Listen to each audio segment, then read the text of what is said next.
Vous avez jusqu'à demain pour mettre fin à ça. Lambert pâlit, mais son ton resta ferme. Les familles Lemaire et Dubois sont des piliers de ce dojo.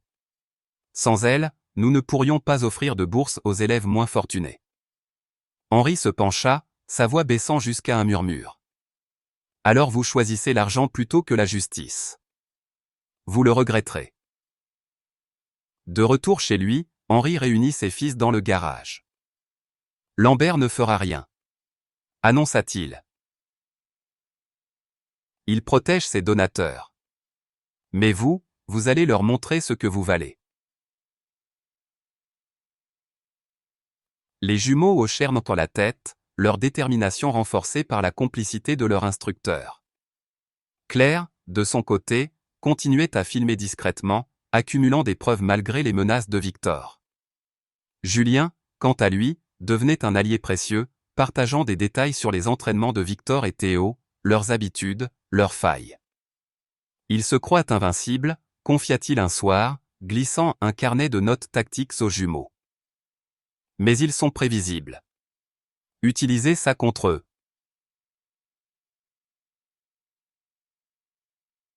À mesure que le tournoi approchait, les jumeaux sentaient que la pression montait. Chaque nuit dans le garage était une épreuve, un mélange de douleur physique et de transformation mentale. Henri ne leur apprenait pas seulement à se battre, mais à penser comme des combattants, à transformer leur peur en carburant. Vous n'êtes pas des victimes ? Leur répétait-il. Vous êtes des fourniers. Et les fourniers ne se laissent pas marcher dessus. Alors que les jours raccourcissaient, et que l'air frais de l'automne s'installait à Clafontaine, Antoine et Lucas se préparaient, pour l'Open Tri-communal, conscients que ce tournoi serait plus qu'une compétition, ce serait un jugement, un moment où ils imposeraient leur place dans un monde qui avait tenté de les briser. Le centre communautaire de Clafontaine vibrait d'une énergie fébrile alors que l'Open Tri-communal battait son plein. Les bannières des dojos locaux flottaient sous les chevrons, et les tatamis, disposés en plusieurs rings, accueillaient des combattants de tous niveaux. Antoine et Lucas Fournier, leurs ceintures jaunes contrastant avec la mer de ceintures noires et colorées autour d'eux, se tenaient près de la table d'inscription, leurs regards fixés sur le sol, mais leur cœur battant d'une détermination farouche. Aujourd'hui, ils allaient affronter Victor Lemaire et Théo Dubois, les deux ceintures noires qui les avaient tourmentés pendant des mois au dojo de la Voie de l'Honneur.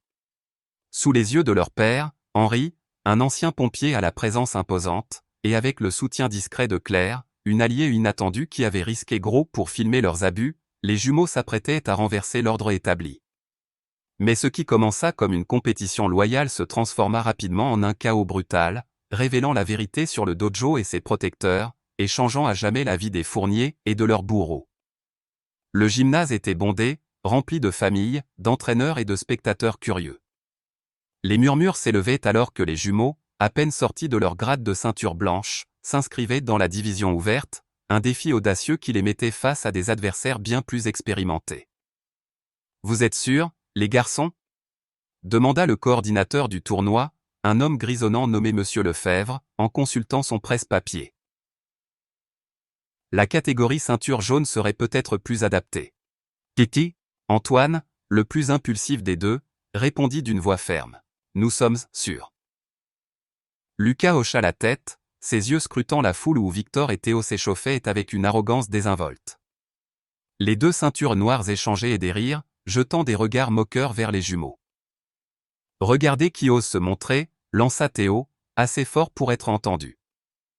Ça va être amusant. Ajouta Victor, son sourire prédateur promettant une humiliation publique. Mais les jumeaux, forgés par des semaines d'entraînement secret avec leur père, n'étaient plus les victimes dociles du dojo. Le premier match opposa Lucas à Théo Dubois sur le ring 3. L'annonceur, un homme à la voix grave, appela les combattants, et un silence tendu s'installa parmi les élèves de la Voie de l'Honneur. Théo s'avança avec une assurance fanfaronne, sa ceinture noire flottant comme un drapeau de supériorité. Lucas, plus petit mais agile, salua son adversaire avec un respect formel, mais ses yeux brillaient d'une intensité nouvelle. Combattants, prêts ? Commencez ! Cria l'arbitre. Théo se lança immédiatement dans une série de coups rapides, s'attendant à submerger Lucas avec sa technique et son expérience.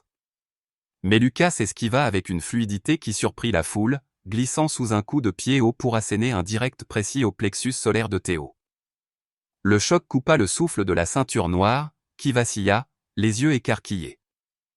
Avant qu'il ne puisse se reprendre, Lucas enchaîna avec un crochet au flanc droit, la faiblesse que Julien, leur allié secret, avait révélée. Point Fournier, annonça l'arbitre. La foule murmura, abasourdie. Une ceinture jaune marquant contre une ceinture noire? Impensable. Théo, rouge de colère, revint à la charge avec des coups désordonnés, son arrogance cédant à la panique. Lucas, calme et méthodique, absorba les premières frappes sur sa garde, puis contra avec une précision chirurgicale, un uppercut qui fit basculer la tête de Théo en arrière, suivi d'un balayage qui l'envoya au tapis. Point Fournier. Match Fournier, cria l'arbitre, levant le bras de Lucas. Théo resta figé, son nez saignant, son visage oscillant entre l'incrédulité et l'humiliation. Ce n'est pas possible, marmonna-t-il, sa voix tremblante. Une ceinture jaune. De l'autre côté du gymnase, Antoine observait, son cœur battant à l'unisson avec celui de son frère. Leur lien gémellaire amplifiait chaque émotion, la victoire de Lucas était aussi la sienne. Le match suivant opposa Antoine à Victor Lemaire sur le ring 4. Victor, secoué par la défaite de son acolyte, entra sur le tatami avec une agressivité frénétique. « Ça ne m'arrivera pas », siffla-t-il, ses poings serrés. Antoine, immobile, répondit calmement. « On verra. » Dès le début, Victor tenta de dominer avec une série de coups de pied haut, mais Antoine, entraîné à exploiter les faiblesses, Escueliao glissa sous un coup maladroit, frappant Victor dans les côtes avec un coude précis. L'impact résonna dans le gymnase, et Victor trébucha en arrière, son souffle coupé. Point Fournier, cria l'arbitre. La foule était désormais en ébullition, les murmures se transformant en exclamations ouvertes. Victor, désespéré, tenta une attaque brouillonne, mais Antoine contra avec un balayage de hanche qui l'envoya au sol avec une force brutale. Point Fournier, match Fournier. Victor resta à terre, des larmes de rage et d'humiliation coulant sur son visage. Les jumeaux, autrefois méprisés, venaient de renverser leur bourreau devant des centaines de témoins. Mais l'histoire ne s'arrêta pas là. Alors que les jumeaux rassemblaient leurs affaires, Claire, la ceinture verte qui avait secrètement filmé les abus au dojo, s'approcha discrètement. « Chi, j'ai tout ?» murmura-t-elle, tendant son téléphone à Lucas. « Bicho. La vidéo est là. Montrez-la si vous en avez besoin. » Avant que les jumeaux ne puissent répondre, Victor et Théo, humiliés et furieux, se détachèrent de leurs coéquipiers et s'approchèrent mais par derrière. « Vous pensez avoir gagné ?» gronda Victor, sa voix tremblante de colère. « Vous croyez avoir prouvé quelque chose ? » Antoine, encore galvanisé par sa victoire, répondit avec un calme provocateur. « On a prouvé qu'on est meilleur que vous. » Ces mots firent voler en éclats le peu de retenue qu'il restait aux deux ceintures noires. Théo lança un coup de poing désordonné vers Lucas, tandis que Victor se jeta sur Antoine avec un plaquage vicieux. Les jumeaux tombèrent lourdement, pris au dépourvu par cette attaque sournoise. La foule cria, choquée, alors que les coups pleuvaient. Mais l'entraînement d'Henri prit le dessus. Lucas roula pour échapper aux frappes brouillonnes de Théo, se releva en position de combat et asséna un uppercut dévastateur qui fit chanceler son adversaire. Antoine, de son côté, esquiva un coup de Victor et riposta avec une combinaison brutale, un direct au visage, suivi d'un coup de genou dans les côtes. Le combat devint un chaos incontrôlé, loin des règles du tournoi. Les gardes de sécurité intervinrent, séparant les quatre adolescents. Victor et Théo, ensanglantés et meurtris, leur ceinture noire tachée, semblaient brisées. Les jumeaux, bien que marqués, tenaient debout, leur entraînement leur ayant permis de dominer même un combat déloyal. Le directeur du tournoi, M. Lefebvre, s'avança, le visage rouge de colère. « Que s'est-il passé ici ?» demanda-t-il. « Ils nous ont attaqués par derrière, répondit Lucas, essuyant une lèvre fendue. On partait. Victor protesta, la voix pâteuse à cause de son nez cassé. Ils nous provoquent depuis le début.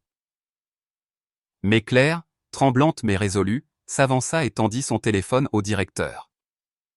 Voici la vérité, dit-elle, lançant la vidéo. Les images montrèrent des semaines d'abus au dojo, insultes racistes, coups déguisés en entraînement, et l'indifférence de Sensei Lambert. La foule, jusque-là bruyante, se tut, choquée par la révélation. Sophie Lemaire, la mère de Victor, s'avança, furieuse. C'est un scandale. Mes fils sont des victimes. Ces garçons ont triché. Mais la vidéo parlait d'elle-même, et les murmures de la foule se transformèrent en indignation contre le dojo de la Voix de l'honneur. Le directeur consulta ses officiels, puis rendit son verdict. Victor Lemaire et Théo Dubois sont disqualifiés de ce tournoi et bannis des compétitions régionales pour conduite antisportive. Les parents de Victor et Théo, Sophie Lemaire et Paul Dubois, explosèrent de rage. C'est gagné que c'est disé, et c'est au-de la fraude. Cria Sophie, pointant les jumeaux. Ils ont caché leur vrai niveau. Henri, qui s'était frayé un chemin à travers la foule, répondit calmement. Ils ont obtenu leur ceinture jaune dans votre dojo, sous vos yeux. Peut-être que vos fils ne sont pas aussi forts que vous le pensiez. La tension était palpable, mais la décision était irrévocable. Les jumeaux reçurent leurs certificats de victoire, tandis que Victor et Théo, humiliés, quittaient le gymnase sous les regards accusateurs. Ce soir-là, la famille Fournier rentrait chez elle lorsque la sonnette retentit à une heure tardive. Henri, méfiant, jeta un coup d'œil par la fenêtre. Sophie Lemaire et Paul Dubois se tenaient sur le porche, leurs visages crispés de colère. Reste à l'intérieur, murmura Henri à sa femme, Élise, une infirmière au tempérament doux mais à la volonté d'acier. Il ouvrit la porte, laissant la chaîne de sécurité en place. « Messieurs, dames, il est tard pour une visite, » dit-il, sa voix calme mais ferme. Sophie, les yeux brillants de fureur, lança. « Vos fils ont ruiné l'avenir de nos enfants. Des années d'entraînement, des milliers d'euros, détruits en un jour. » Paul ajouta. « Nous exigeons une compensation. » Henri éclata d'un rire dur. « Compensation ? Pour avoir appris à vos fils que l'intimidation a un prix ? Leur avenir s'est effondré quand ils ont choisi de s'en prendre au mien. » La discussion s'envenima. Sophie tenta de pousser la porte, mais Henri la maintint fermée. « Vous êtes sur ma propriété, » dit-il, sa voix prenant une tonalité militaire. « Partez, ou j'appelle la police. » Paul, hors de lui, cria, « Appelez-les. Nous leur parlerons de l'entraînement illégal de vos fils. » Henri décrocha la chaîne et sortit, fermant la porte derrière lui. Les deux parents reculèrent, mais leur colère restait vive. « Vous pensez que votre passé de pompier vous rend supérieur ? » lança Sophie. Henri, imperturbable, répondit. « Je sais que j'ai élevé de meilleurs fils que vous. » Paul, perdant patience, tenta un coup maladroit. Henri esquiva avec aisance, ripostant avec une frappe précise au plexus qui fit tomber Paul à genoux. Sophie, paniquée, se précipita sur Henri, mais il la repoussa d'un mouvement contrôlé, l'envoyant trébucher contre la rambarde du porche. « Restez à terre, » ordonna-t-il. Les sirènes de police déchirèrent de la nuit, leurs gyrophares illuminant la rue paisible. L'agent Claire Martin, une femme expérimentée, descendit de la voiture de patrouille, évaluant la scène. « Nous avons reçu un appel pour trouble à l'ordre public, » dit-elle. Henri expliqua calmement, « Ces personnes sont venues chez moi après 23 heures, ont proféré des menaces et m'ont attaqué quand j'ai refusé de les laisser rentrer. » Sophie, un mouchoir sur son nez ensanglanté, protesta, « Il nous a agressés. » Mais les voisins, alertés par le bruit, confirmèrent la version d'Henri. « J'ai vu ces deux-là pousser la porte, » déclara Madame Dupont, une voisine. L'agent Martin, après un bref échange avec son partenaire, conclut. Madame le maire, Monsieur Dubois, vous recevrez des contraventions pour violation de propriété et trouble à l'ordre public. Monsieur Fournier, vous étiez dans votre droit. Les deux parents, humiliés, furent escortés vers les voitures de police, leur rêve de vengeance brisé. Quelques semaines plus tard, le dojo de la Voix de l'Honneur ferma ses portes. L'enquête de l'Association régionale d'arts martiaux, déclenchée par la vidéo de Claire, révéla un système de harcèlement toléré par Sensei Lambert pour protéger les dons des familles et le maire et Dubois. Sa certification fut révoquée, et le dojo, privé de ses principaux soutiens financiers, ne put payer son loyer. Lambert, seul dans la salle vide, emballait ses ceintures noires avec amertume, murmurant. 15 ans de travail, partis en fumée. Monstia, c'est ici. Pendant ce temps, à l'Académie Intégrité, un nouveau dojo dirigé par Maître Tran, un ancien marin au sens aigu de la justice, Antoine et Lucas prospérèrent. Promus ceintures oranges, ils guidaient nous les plus jeunes, enseignant non seulement des techniques, mais aussi des valeurs de respect et de protection.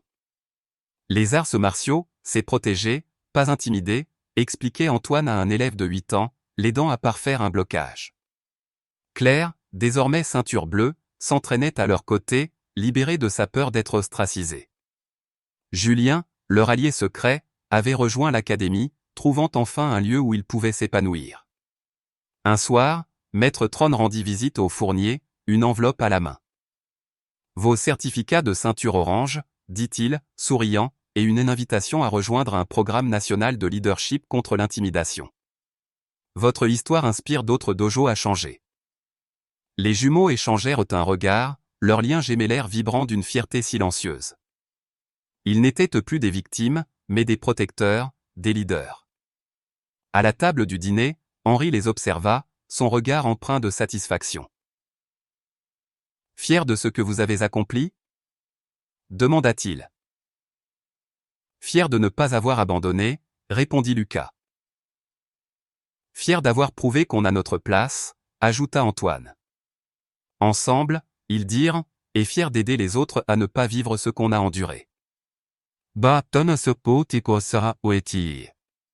Clafontaine, avec ses rues tranquilles et ses maisons soignées, avait changé. L'histoire des jumeaux Fournier, qui avaient défié un système corrompu et vaincu leur bourreau, devint une légende locale. Victor et Théo, bannis des compétitions, s'effacèrent dans l'ombre, leur réputation ternie. Sophie et Paul, marqués par leur contravention et la perte de statut social, se retirèrent dans un silence embarrassé. La justice, parfois lente, était venue rapidement pour les Fournier, portés par leur courage et leur refus d'être définis par la haine des autres. Leur transformation, née dans un garage sous les coups d'un sac de frappe, était complète, de cible, ils étaient devenus des symboles d'espoir, prouvant que la force véritable réside dans la résilience et que la dignité. L'histoire d'Antoine et Lucas Fournier dans les ombres du dojo est bien plus qu'un récit de combat ou de victoire sur un tatami, c'est une parabole puissante sur la résilience, la justice et la force intérieure face à l'adversité. En tant que Français, nous valorisons les idéaux de liberté, d'égalité et de fraternité, et cette histoire incarne ces principes et à travers le parcours des jumeaux, confrontés au racisme et à l'injustice dans un espace censé promouvoir la discipline et le respect. Leur combat, à la fois physique et moral, résonne profondément avec les valeurs culturelles françaises, où l'honneur personnel et la défense des opprimés occupent une place centrale. Cette histoire nous pousse à réfléchir sur notre propre capacité à affronter les obstacles, à soutenir les plus faibles et à transformer les épreuves en opportunités de croissance.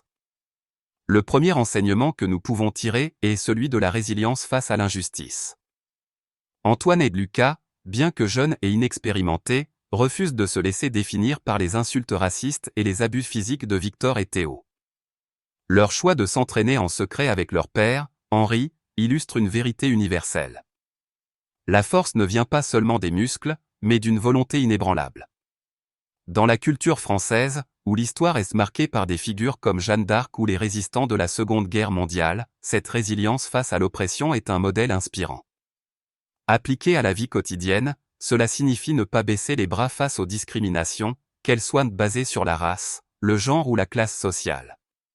Nous devons trouver en nous la force de continuer, même lorsque le système semble contre nous, en nous appuyant sur nos proches, comme les jumeaux l'ont fait avec leur père. Un autre aspect marquant est l'importance de la solidarité. Claire, initialement paralysée par la peur, trouve le courage de filmer les abus, devenant une alliée cruciale pour les jumeaux. Julien, lui, partage des informations stratégiques, transformant son propre passé de victime en un acte de soutien. Ces gestes rappellent que, dans la société française, où la communauté est valorisée, le silence face à l'injustice équivaut à une complicité. Nous pouvons appliquer cette leçon en osant parler contre les abus que nous observons, que ce soit au travail, à l'école ou dans nos cercles sociaux. Comme Claire, il suffit parfois d'un petit geste, un mot, une action discrète, pour changer la donne. La solidarité, c'est aussi reconnaître que chacun, même les plus faibles en apparence, a un rôle à jouer dans la quête de justice.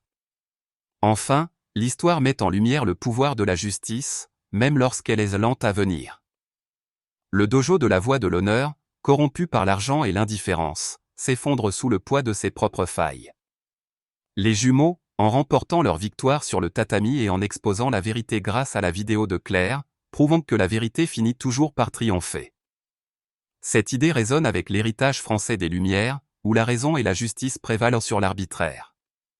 Dans nos vies, cela nous encourage à persévérer dans nos combats, qu'il s'agisse de défendre nos droits ou ceux des autres, en sachant que les efforts honnêtes portent en leurs fruits, même face à des institutions défaillantes. Appliquer ces leçons dans la vie quotidienne demande du courage et de la persévérance. À l'image des jumeaux, nous pouvons transformer nos épreuves en opportunités en nous formant, en cherchant des alliés et en restant fidèles à nos valeurs. Que ce soit en luttant contre une injustice au travail, en soutenant un ami victime de préjugés ou en prenant position dans notre communauté, chaque pas compte.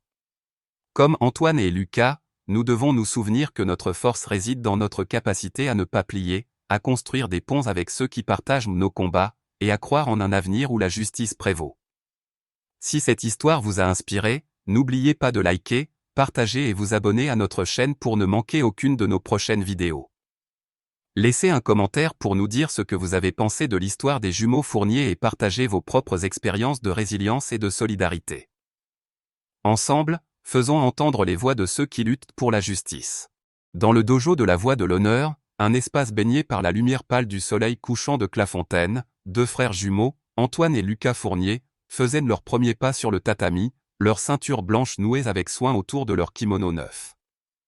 À seulement 15 ans, ces adolescents à la peau sombre, seuls élèves noirs dans une école majoritairement blanche, attiraient les regards curieux et parfois hostiles des autres élèves. Dès leur arrivée, Victor Lemaire et Théo Dubois, deux ceintures noires arrogantes, avaient décidé de faire des jumeaux leur cible. Les moqueries fusaient, cinglantes comme des coups, regardez ces singes qui essaient d'apprendre les mouvements humains. Ricana Victor, son ton chargé d'un mépris qui fit frémir les épaules d'Antoine. Ce que ces brutes ignoraient, c'était que les jumeaux, entraînés en secret par leur père, un ancien pompier et à la discipline militaire, étaient bien plus que de simples débutants. Ce soir-là, dans l'ombre d'un garage transformé en salle d'entraînement clandestine, une promesse prenait forme. Antoine et Lucas ne se contenteraient pas de subir. Ils allaient riposter. Le dojo de la voie de l'honneur occupait un local d'angle dans une petite galerie commerciale de Clafontaine, un marché de banlieue, où les familles bourgeoises envoyaient leurs enfants apprendre la discipline et le respect à travers les arts martiaux. Les murs tapissés de miroirs réfléchissaient que les éclats dorés du soleil de fin d'après-midi, et les tatamis usés portaient les traces de milliers de pas. 20 élèves s'entraînaient ce soir-là, leurs kimonos blancs ornés de ceintures de toutes couleurs, vertes, bleues, marron, et bien sûr, noires. Au centre de cet univers codifié, Sensei Paterne Lambert, un homme de 50 ans à la silhouette imposante, dirigeait la séance avec une autorité tranquille. Sa ceinture noire, usée par des décennies 28 de pratique, semblait flotter dans l'air, comme un symbole de son expérience. Pourtant, son regard glissait souvent sur les incidents qui se déroulaient sous son nez, comme si de rien n'était. Antoine et Lucas, nouveaux venus dans cet espace où ils se sentaient étrangers, se tenaient côte à côte, leurs mouvements synchronisés comme des reflets dans un miroir. Leur lien gémellaire, presque surnaturel, se manifestait dans chaque pas, chaque regard échangé, une communication silencieuse forgée par des années de complicité. Dès leur première séance, l'hostilité était palpable. Victor Lemaire, 17 ans, grand et musclé, s'avançait avec l'assurance d'un élève senior, suivi de près par Théo Dubois, son acolyte de toujours. Les deux adolescents, connus pour leur talent mais aussi pour leur cruauté, avaient repéré les jumeaux dès leur entrée dans le dojo. Ceinture blanche, hein? Lança Théo, un sourire narquois aux lèvres. Vous venez apprendre à vous battre ou à danser? La salle éclata de rires étouffés, et même Sensei Lambert, occupé à corriger la posture d'un autre élève, sembla ignorer la remarque. Antoine sentit une bouffée de chaleur lui monter au visage, mais la main de Lucas, posée discrètement sur son bras, l'empêcha de répondre.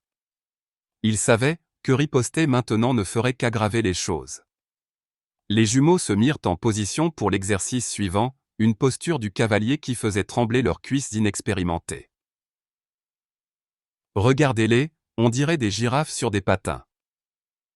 Lança Victor, provoquant un nouvel éclat de rire parmi les élèves plus avancés. Claire, une adolescente discrète avec une ceinture verte, baissa les yeux, mal à l'aise, mais ne dit rien. Elle avait vu Victor et Théo intimider d'autres élèves par le passé, mais intervenir signifiait devenir une cible et à son tour. Les jumeaux, malgré leur inexpérience, montraient une détermination farouche. Leurs corps athlétiques, façonnés par des années de basket-ball, compensaient leur manque de technique. Chaque coup porté sur le sac de frappe résonnait avec un mélange de frustration et de volonté. Leur père, Henri Fournier, les observait parfois de loin, garés dans son pick-up à l'extérieur du dojo. Ancien pompier, Henri avait une présence imposante, forgée par des années de service dans des situations de crise. Il avait appris à ses fils à ne jamais baisser les bras, à affronter les défis avec courage. Mais ce soir-là, en rentrant chez eux, les jumeaux restaient silencieux, leur visage marqué par des bleus naissants et une honte qu'ils n'osaient pas exprimer. Comment s'est passé l'entraînement? Demanda Henri, sa voix grave et posée. Bien, répondirent-ils en chœur, leur synchronisation parfaite masquant leur douleur. Henri plissa les yeux, remarquant la lèvre enflée d'Antoine et les marques rouges sur les avant-bras de Lucas. Vous avez appris quelque chose d'utile? Insista-t-il. Beaucoup, répondit Lucas, échangeant un regard avec son frère, chargé d'une promesse muette. Les semaines suivantes furent un calvaire méthodique. Chaque mardi et jeudi, Victor et Théo intensifiaient leurs attaques. Les séances d'entraînement devenaient des arènes où les jumeaux étaient systématiquement ciblés. Contact léger, criait Sensei Lambert, mais les coups de Victor atterrissaient toujours trop fort, assez pour couper le souffle d'Antoine. Théo, de son côté, s'amusait à faire trébucher Lucas avec des balayages brutaux, accompagnés de commentaires cinglants. Peut-être que vous seriez meilleur à dribbler un ballon qu'à bloquer un coup. Les autres élèves, y compris Claire, détournaient le regard, complices par leur silence. Mais un soir, en rangeant leur équipement, les jumeaux tombèrent sur un vieux carnet dans un coin du dojo. C'était un journal d'entraînement, tenu par un ancien élève, qui racontait comment Sensei Lambert avait étouffé une affaire de harcèlement il y a des années pour protéger un donateur influent. Antoine feuilleta les pages jaunies, son cœur battant plus vite. Il sait ce qui se passe, murmura-t-il à Lucas. Il laisse faire parce que les familles de Victor et Théo financent le dojo. Lucas serra les dents, ses yeux brillants de colère. Alors, on ne peut compter que sur nous-mêmes? Dit-il. Cette découverte changea tout. Les jumeaux comprirent que le système était truqué, que Sensei Lambert privilégiait l'argent au bien-être de ses élèves. Ce soir-là, dans le garage de leur maison, un espace encombré d'outils et de souvenirs, Henri les attendait. Vous êtes blessés, constata-t-il, son regard perçant cataloguant chaque marque sur leur corps. Depuis combien de temps? Les jumeaux hésitèrent, mais la vérité finit par jaillir.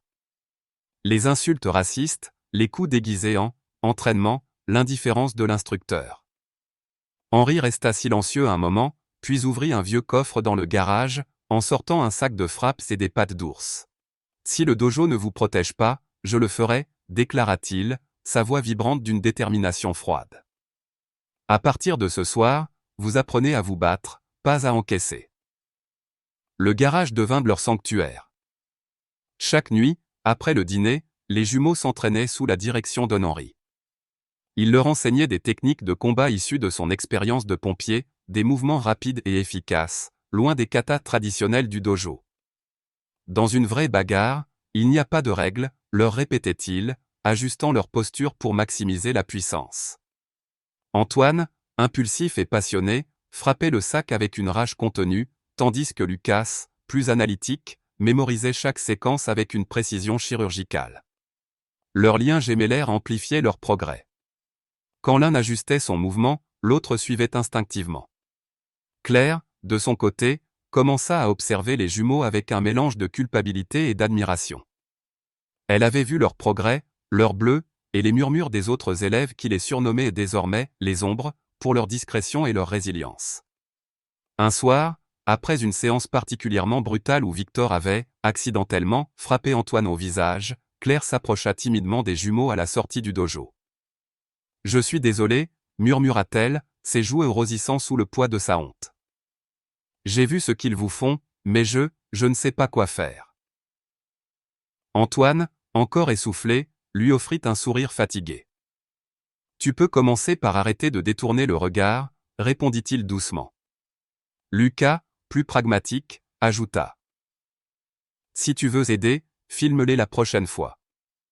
On aura besoin de preuves. » Claire hocha la tête, ses doigts serrant nerveusement son téléphone. Cette conversation marqua un tournant pour elle, une fissure dans sa peur de l'exclusion sociale. Les jours suivants, les jumeaux continuèrent en tentant d'endurer. Victor et Théo, sentant peut-être une résistance croissante, affinaient leur provocation. « Vous tenez le coup, les singes !»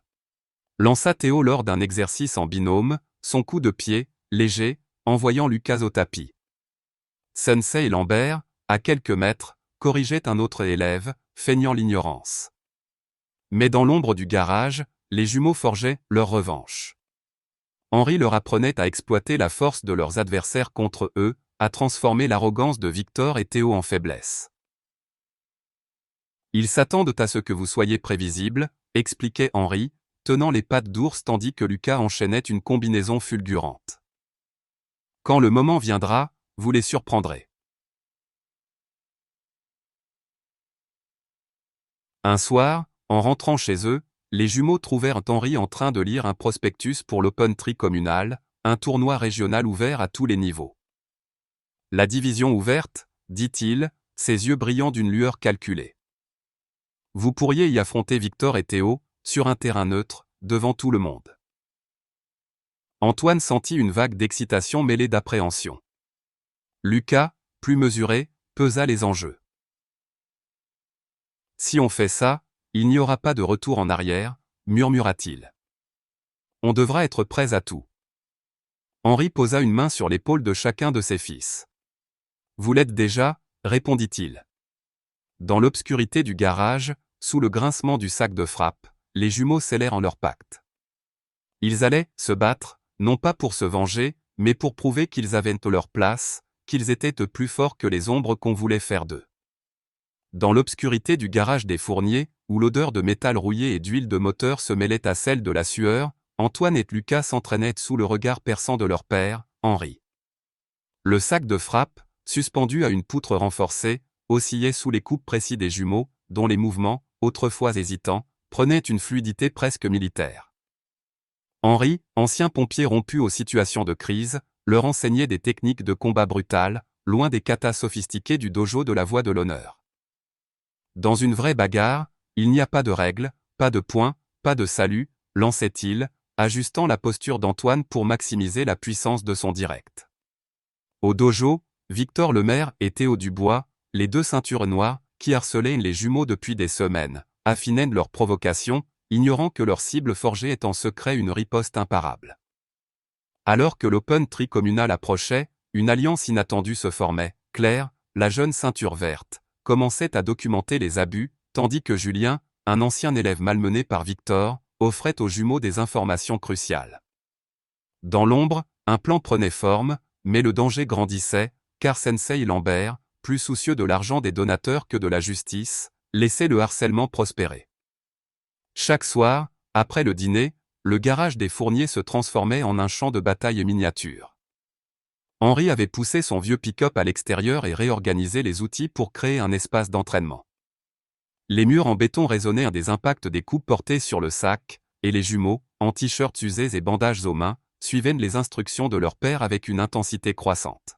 « Vous ne vous battez pas pour impressionner », expliquait Henri, tenant des pattes d'ours pendant qu'Antoine enchaînait une série de crochets. « Vous vous battez pour neutraliser. Visez les points faibles, plexus, gorge, genoux. » Lucas, plus analytique, absorbait chaque détail, mémorisant les angles et les timings, tandis qu'Antoine canalisait sa colère dans des frappes explosives. Leurs liens gémellaires amplifiaient leur progrès. Quand Lucas ajustait son jeu de jambes, Antoine l'imitait instinctivement, et quand Antoine frappait avec une fureur contenue, Lucas semblait puiser dans la même énergie. Henri observait, un mélange de fierté et d'inquiétude dans les yeux. Il savait que ce qu'il enseignait à ses fils allait au-delà des arts martiaux traditionnels, c'était une préparation à une guerre qu'ils n'avaient pas choisie. Au dojo, l'atmosphère devenait plus pesante. Victor et Théo, sentant peut-être une résistance croissante chez les jumeaux, redoublaient d'efforts pour les briser. Lors d'une séance d'entraînement, Victor s'approcha d'Antoine pendant un exercice en binôme, son sourire prédateur annonçant une nouvelle humiliation. « Allez, ceinture blanche, montre-moi ce que tu as appris », lança-t-il, avant de lui asséner un coup de pied, accidentel au flanc, assez fort pour le faire grimacer. À quelques mètres, Théo s'amusait à déstabiliser Lucas avec un balayage, le faisant chuter lourdement sur le tatami. « Peut-être que vous devriez essayer le basket », ricana-t-il, reprenant leur vieille insulte raciste. Sensei Lambert, à l'autre bout de la salle, corrigeait un kata avec une attention exagérée, évitant soigneusement de s'impliquer. Claire, postée près des miroirs, serrait son téléphone dans sa poche, son cœur battant à l'idée de filmer. Elle avait promis aux jumeaux de rassembler des preuves, mais la peur de devenir une cible la paralysait encore. Pourtant, chaque insulte, chaque coup, maladroit, renforçait sa détermination. Un soir, après une séance particulièrement brutale, Julien, un élève discret avec une ceinture marron, s'approcha des jumeaux alors qu'ils rangeaient leur équipement. Julien, un garçon maigre au regard nerveux, avait été victime de Victor 2 ans plus tôt, avant de gagner suffisamment de respect pour être laissé en paix. « J'ai vu ce qu'ils vous font », murmura-t-il, jetant un coup d'œil par-dessus son épaule pour s'assurer que personne n'écoutait. Victor a une faiblesse. Il baisse toujours sa garde gauche quand il prépare un coup de pied haut. Et Théo, il est trop confiant, il ne protège pas son flanc droit. Antoine, essuyant la sueur de son front, hocha la tête, reconnaissant. « Pourquoi tu nous aides » demanda Lucas, toujours méfiant. Julien haussa les épaules, un sourire amer aux lèvres. « Parce que je sais ce que ça fait d'être leur punching ball. Et je veux les voir tomber. » Cette alliance inattendue donna aux jumeaux un nouvel avantage, une lueur d'espoir dans leur combat contre un système truqué. Les provocations au dojo devenaient plus subtiles mais non moins cruelles. Victor et Théo, conscients que Sensei Lambert fermait les yeux, jouaient désormais sur l'ambiguïté. Lors d'un exercice de combat, Victor corrigea la garde d'Antoine en lui tordant le poignet, provoquant une douleur aiguë masquée par un sourire faussement amical. « Faut apprendre à encaisser, mon gars, » dit-il, assez fort pour que les autres élèves rient. Théo, de son côté, feignait d'enseigner à Lucas une technique de blocage, mais ses coups atterrissaient toujours trop fort, laissant des marques rouges sur les avant-bras du jumeau. Claire, postée dans un coin, trouva enfin le courage de sortir son téléphone. Dissimulée derrière un pilier, elle filma une séquence où Théo poussait Lucas au sol avec un balayage inutilement violent, accompagné d'un commentaire raciste à peine voilé. Mais alors qu'elle rangeait son appareil, Victor croisa son regard. « Qu'est-ce que tu fais, Claire » demanda-t-il, son ton glacial. Elle bafouilla, prétendant vérifier un message, mais le regard de Victor promettait des représailles. Ce soir-là, elle envoya la vidéo aux jumeaux par message, avec un avertissement. « Ils savent que je filme. Soyez prudents. » Dans le garage, les entraînements s'intensifiaient. Henri, conscient des risques croissants, poussait ses fils à dépasser leurs limites. Ils s'attendent à ce que vous restiez des victimes, leur disait-il, tenant le sac de frappe pendant que Lucas testait une nouvelle combinaison. Mais quand vous riposterez, ils ne verront rien venir. Il leur enseignait à lire les mouvements de leurs adversaires, à exploiter leurs erreurs, comme celles que Julien avait révélées. Antoine, dont la colère bouillonnait toujours, trouvait dans ces séances un exutoire. Lucas, plus méthodique, analysait chaque technique, transformant les leçons de son père en une stratégie précise. Leur synchronisation gémellaire devenait une arme, un regard suffisait pour coordonner leurs mouvements, comme s'ils partageaient une seule pensée. Mais Henri les mettait aussi en garde contre l'arrogance. Ne sous-estimez pas Victor et Théo, disait-il. Ils sont cruels, mais ils sont entraînés. Vous devez être plus rapide, plus malin. Un soir, alors que les jumeaux rentraient du dojo, Henri les attendait avec un prospectus froissé de l'Open Tri communal. C'est de votre chance, déclara-t-il, posant le document sur la table de la cuisine. La division ouverte vous mettra face à eux, devant tout le monde. Pas de Sensei et Lambert pour fermer les yeux, pas de règles pour les protéger. Antoine sentit son cœur s'accélérer. L'idée de confronter Victor et Théo en public était à la fois exhilarante et terrifiante. Lucas, plus prudent, pesa les conséquences. Si on gagne, ils ne nous pardonneront jamais, murmura-t-il. Et si on perd? Henri posa une main sur son épaule. Vous ne perdrez pas. Pas après ce que je vous apprends. Les jumeaux échangèrent un regard, leur décision scellée. Ils s'inscriraient à la division ouverte, prêts à risquer tout pour prouver leur valeur. Le lendemain, Henri décida de confronter Sensei Lambert. Il entra dans le dojo, sa silhouette imposante attirant l'attention des élèves. Lambert, derrière son bureau, afficha un sourire professionnel qui vacilla légèrement en voyant l'expression d'Henri. « Monsieur Fournier, quelle surprise, dit-il, se levant. « Je veux parler de mes fils, répondit Henri, sa voix calme mais chargée d'une menace contenue. Dans le bureau exigu, entouré de certificats encadrés et d'affiches de tournois, Henri exposa tout, les insultes racistes, les coups déguisés en entraînement, l'indifférence de Lambert. « Vous laissez Victor Lemaire et Théo Dubois terroriser mes garçons, dit-il, les poings serrés. Et pourquoi? Parce que leur famille paie vos factures? Lambert tenta de garder son sang-froid. Monsieur Fournier, l'entraînement est intense ici. Les garçons interprètent parfois mal. Henri l'interrompit. N'insultez pas mon intelligence. J'ai entendu leurs commentaires racistes moi-même, à travers la fenêtre de votre dojo.